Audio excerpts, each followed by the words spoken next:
Well, we're so glad you could be with us today, Professor Langermann, to talk about your new book. Your new book is called Before Maimonides. I'm holding a copy here, the subtitle, A New Philosophical Dialogue in Hebrew. Could you Could you tell tell us a us a little little bit what bit the book about is the book, about? please? Well, I'm glad to be here. Thanks for having me. In this book, Before Maimonides, I publish a hitherto unknown dialogue in Hebrew, which, on the basis of internal evidence of the content and vocabulary and some of the style, I place to sometime in the 11th or 12th century and written probably somewhere in present-day Spain. Uh, and so I've, in this book, have a very long introduction on the historical and philosophical context and some of the new issues, the new uh, uh, items of Hebrew vocabulary. And then I have, of course, the text with a translation, which is provided with many notes. It sounds fascinating, but I have a small question. If the book is about a new philosophical dialogue, then why do you call it Before Maimonides? Well, that's a great question. It's basically a way of emphasizing the pivotal role of Maimonides in the development of what one may call a philosophy of Judaism or a philosophical theology of Judaism, in which one can really make a very sharp break between before Maimonides or before the reception of Maimonides and after Maimonides. Before Maimonides, we find, for the most part, people simply searching for some answer to some of the questions that had come to the fore with the resurgence and the flowering of philosophy, science, and theology, particularly in the Arabic-speaking world and the Muslim-dominated parts of the world, though also to no small extent in southern France and Italy. Uh, and But Maimonides was really the first to formulate a very comprehensive and systematic system rooted in a sound knowledge of philosophy and philosophical theology. And I think that this dialogue, because it doesn't have this systematic presentation, because its treatment of the issues that are raised is really fairly superficial, and almost no discussion at all of the question of creation and time, which is, of course, the one that Maimonides gives the most detailed and delicate treatment in his guide. So calling it Before Maimonides is a way of saying that this book encapsulates what Jewish philosophy looked like before Maimonides and the great impact of his Guide of the Perplexed. And as such, by analyzing it and taking into account so much of the great deal of good research that has been done over the past decades in some of the earlier works, such as Bachia's Chovot Levavot, the Kuzari, and some other books that we can. This book really, I think, encapsulates, gives a good picture of what the philosophical, theological, and even scientific landscape looked like among the Jewish communities in Spain before the advent of Maimonides. Ah, I see. I see that it has a lot to do with the impact of Maimonides and especially the translation of his guide into Hebrew and formulation of a very highly systematic and consistent and robust and comprehensive philosophy of Judaism based on in large part on the Arabic sources that Maimonides grew up with. But tell me, weren't there other books translated from Arabic into Hebrew even before Maimonides' time, such as the books of Sa'ad Gaon or Yehuda Levi? Why didn't they have the type of impact that Maimonides' book had? Yes, well, you mentioned the two most significant early books of Jewish thought written in Arabic, and both of which were translated into Hebrew by Yehuda ibn Tibbon, the father of Shmuel ibn Tibbon, who translated the guide.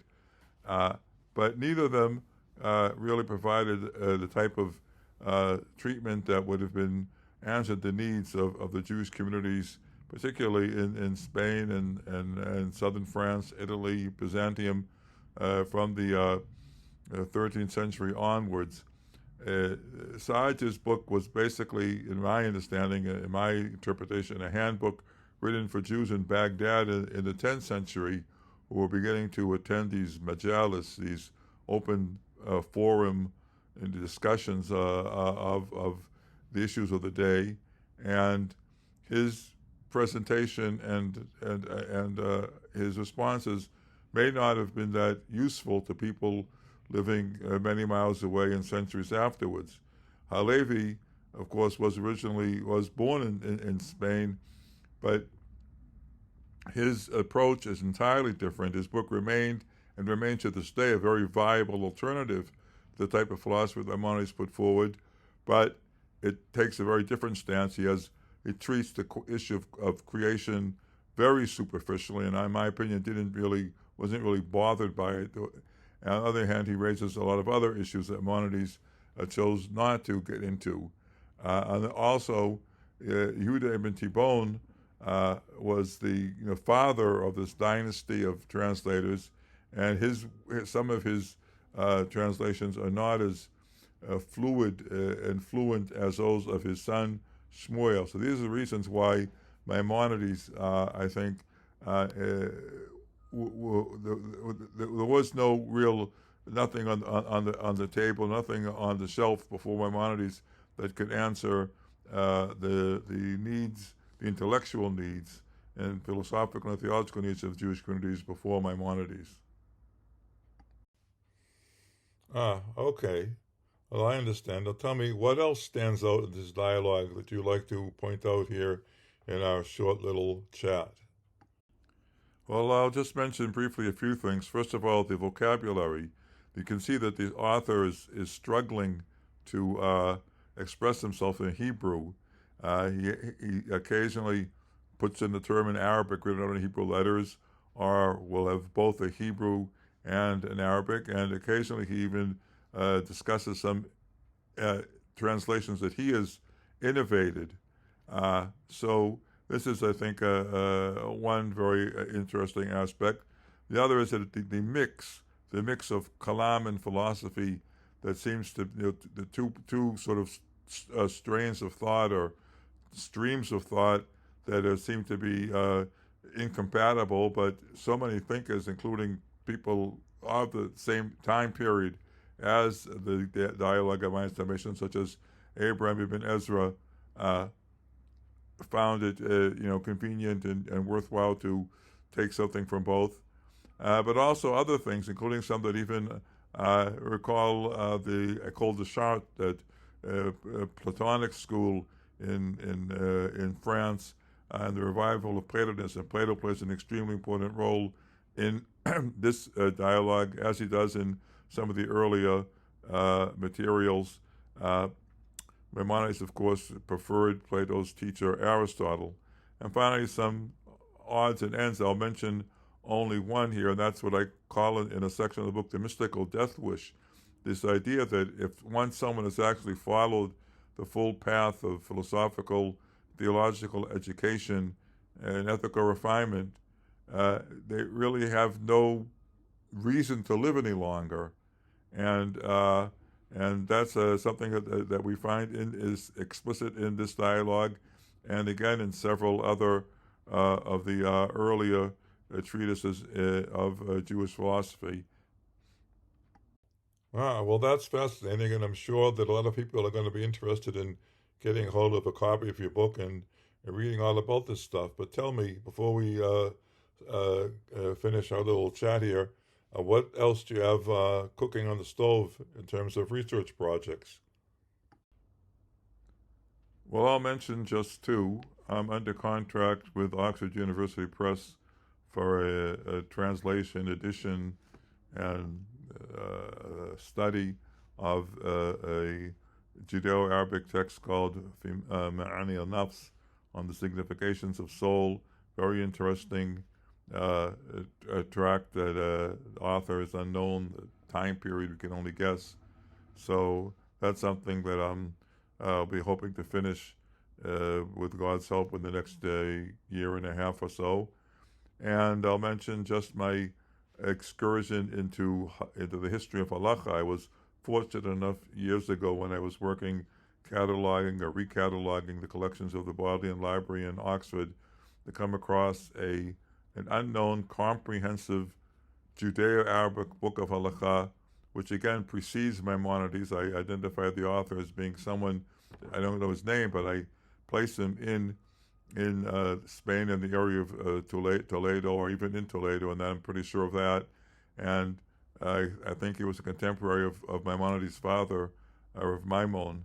So I've been putting out in bits and pieces chapters, and I'm hoping soon, again, over the next a year or two, put out a collection of 5 or 6 chapters as a book, with the hope and prayer that I will be able to eventually publish the whole text. Well, that sounds great. Here again is the copy of the book. I'm holding it upside down. But anyway, thanks a lot. Sounds fascinating. We're looking forward, and we'll see you later. Well, thank you. I'm really grateful for this opportunity to share with your many viewers about my new book that came out, I think, in September, and last September, that is, and talk about, what the book's about and about my future projects. Thank you very much for having me. Well, that was a brief chat with Professor Tzvi Langermann about his new book, Before Maimonides. And if you liked it, please be sure to smash that like button, subscribe, and don't ring the bell. I don't like ringing bells, but do look out for future videos on this channel. Thank you.